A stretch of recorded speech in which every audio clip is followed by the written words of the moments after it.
Здраво и добро да уште едно предавање по општа хемија. Во оваа епизода ќе збориме за електронегативност. Прилично важна тема, особено и во неорганска и во органска хемија, но и прилично лесна да се разбере. За да можеме да го објасниме ова полесно, ќе треба да спомнам барем една кратка дефиниција за што е хемиска врска. Значи, хемиска врска. Понатаму ќе збориме подетално за тоа, но просто кажано хемиска врска е кога два атоми делат електрони. Има различни начини на делење на електрони, односно споделуваат електрони, не мора секогаш да делат електрони за да има некаква врска, но важно е сега да знаете дека споделуваат електрони. Сега, што е фората со електронегативност? Електронегативност е слична како афинитет кон електрон. Значи, афинитет кон електрон беше колку сака некој да привлече електрон. И оваа група на на халогени елементи имаше огромен афинитет кон електрон, бидејќи му фали 1 до октет. Но електронегативност е кога некои елементи се во некоја молекула. Молекула е соединение, нели, кој е изградено од повеќе атоми. Еве да земеме молекулата на вода. Имаме тука кислороден атом, имаме два водородни атоми. Чека ги двата водородни атоми и да ги нацртаме врските со жолта боја. Вака ги цртаме молекулите, нели, со ваков приказ. Сега, што се случува овдека? Значи, кај кислородот, да сега ќе нацртаме со Луисови формули, Луисови структури, кои ќе ги учиме понатаму, но сега важно е да напоменеме дека еве тука ако се вака овие топчиња протоколови се електрони.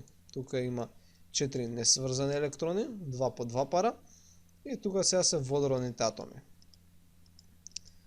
Еден од овие електрони си припаѓа на водородот.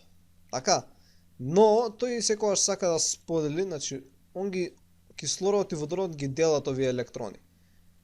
Значи, овие електрони припаѓаат и на кислородот и на водород. За и двајцата да бидат задоволни, да го постигнат тој октет. Исто се случува и на оваа страна, значи вака и водородот овие ги зима.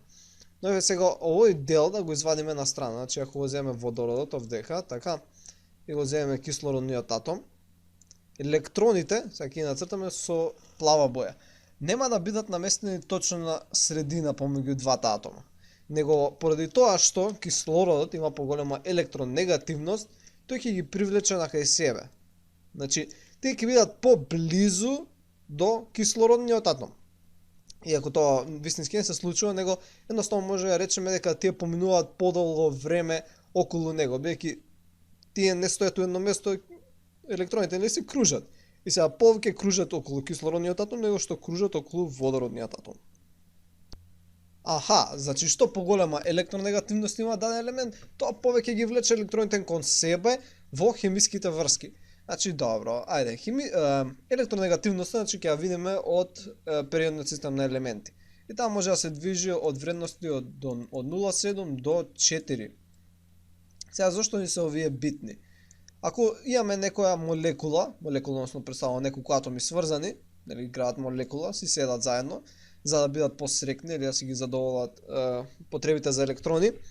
Ако вредноста помеѓу два атоми е околу 0,4, односно ако е помала од 0,4, таа врска се нарекува неполарна ковалентна врска. За тоа ќе збориме понатаму, но сега е колку да го разјасниме концептот на електронегативност. Ако разликата помеѓу нив е поголема од 0,4, тогашка, обратно ги ставив за раците. Значи, ова требаше да биде вака, ако 0,4 е поголемо. Ако е помала, односно поголема од 0,4, тогашка таа врска ќе биде поларна ковалентна врска. Како што е врска кај кислородот со водородот кај водата. Но ако разликата е поголема од 2, значи ако е поголема од 2, тогашка таа врска се нарекува ионска врска. Сега што мислам со ова со разликава глупости? Еве, ќе земеме некој конкретен пример. Значи, кај молекулата на вода имаме кислороден и водороден атом. Кислородниот атом, ево тука кислородниот атом, има електронегативност, ќе ја прочитаме од периодниот систем, 3,5. Значи има 3,5.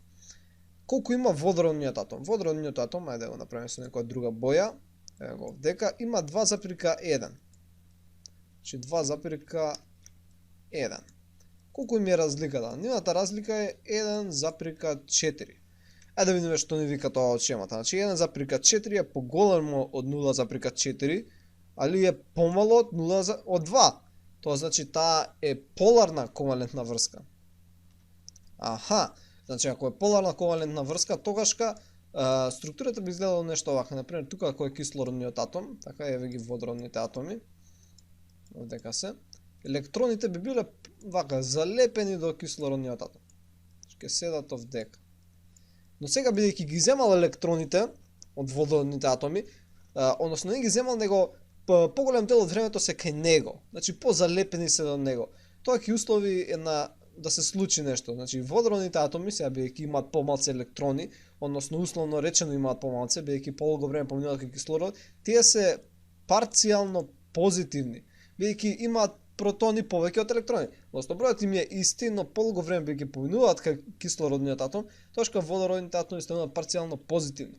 А кислородниот атом бидејќи повеќе има сега електрони, не дека има повеќе електрони, тоа условно речено, него подолго време поминуваат кај него електроните, значи тој ќе биде парцијално негативен, бидејќи електроните носат негативен полнеж. Со ова молекулата ќе се нарекува поларна. Односно, ајде да извадиме една шематска презентација, една слика. Ова ќе биде исто тоа што го нацртав. Као што можете да видите, кислородниот атом, бидејќи овде е напишано дека има електронегативност од 3,44, ги привлекува електродите кон него. И ќе се добие, овие стрелки се пишуваат, но тоа понатаму ќе збориме, какова е електронегативноста. Тука треба да има како плюсчиња, дека овие се парцијално позитивно електризирани. И резултатен вектор кој ќе собереме двата вектора би требало да биде вака нагоре, значи ќе има еден вектор вака нагоре, односно ова е поларна молекула. Еве да извадиме уште еден пример. Овој сега пример е точно за тоа што го зборев подсликава.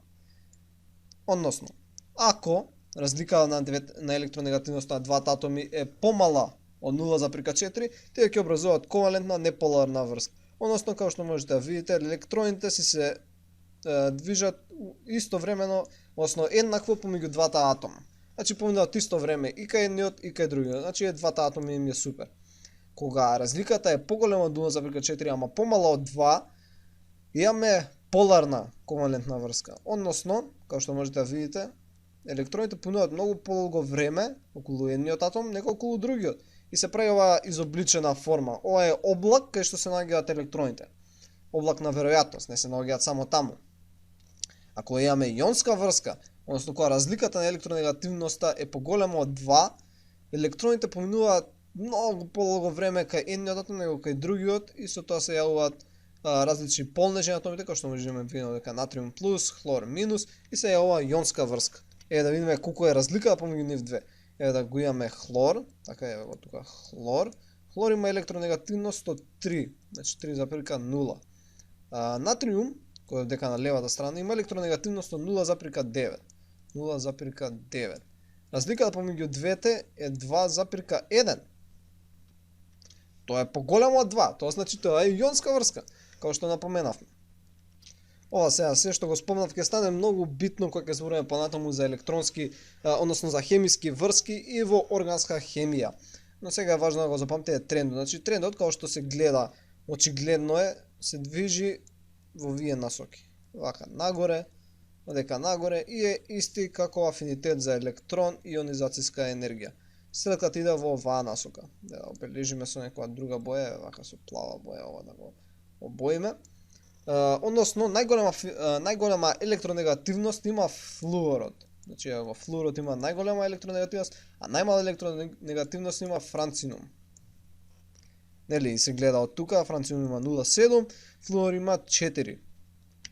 Односно тоа што требаше да го запамтите од ова предавање е дека електронегативност е кога некои атоми се наоѓаат во хемиска врска, колку тие ги влечат електроните кон себе, колку сакат да ги имаат при себе. Ви благодарам што гледавте, ако сметате дека научивте нешто, стиснете лайк, сабскрајбнете, споделете со пријатели, ќе се видиме во наредната епизода и како секогаш останете љубопитни. Поздрав!